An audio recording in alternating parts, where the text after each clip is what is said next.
আসসালামু আলাইকুম, সবাইকে ঈদ মুবারক। আসলে এটা হচ্ছে চাঁদ রাতের দিন, ঈদের আগের দিনের। তো আমাদের গাছ থেকে অনেকগুলো আম পাকা আম আর কি এগুলো সব পাড়া হয়েছে। তো এটা আমার ঘরের ফ্লোরে এইভাবে আমগুলোকে রেখে ফ্যানের নিচে রাখা হয়েছে। তারপরে এগুলো আমাদের আত্মীয় স্বজন এবং পাড়া প্রতিবেশীদের মাঝে দেওয়া হবে, দিয়ে কিছু আমরা ফ্রিজে রেখে দেব।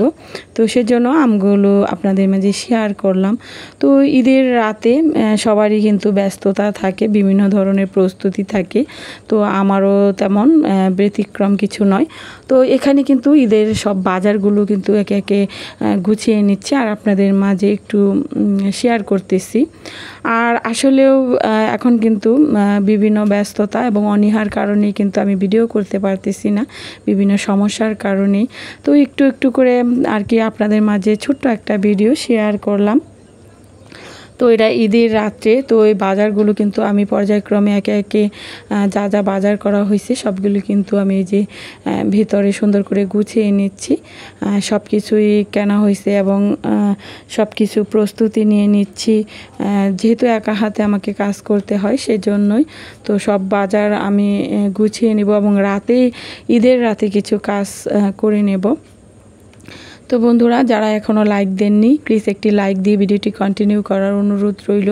অতি ছোট্ট একটা ভিডিও, আসলেও দিন দিন ভিডিও করা বা ইউটিউবে কন্টিনিউ থাকা আমার পক্ষে আসলে সম্ভব হচ্ছে না। তো চেষ্টা করব আর কি থাকার জন্য। আর ভীষণ খারাপ লাগে, এখন তেমন একটা ভিডিও করতে ভালো লাগে না। তো এখানে পোলাওয়ের চালগুলো সুন্দর করে আর গুছিয়ে নিলাম, সব কিছুই আপনাদের মাঝে শেয়ার করছি। আপনারা সবাই কেমন আছেন? আমরা কিন্তু আল্লাহর রহমতে ভালো আছি, সুস্থ আছি, ঈদটা ভালোভাবে উদযাপন করছি। আর আপনারা কে কেমন ঈদ কাটাইছেন অবশ্যই জানাবেন। আপনাদের সুন্দর সুন্দর মূল্যবান কমেন্ট পড়তে, কুশল বিনিময় করতে আমার কিন্তু বেশ ভালো লাগে।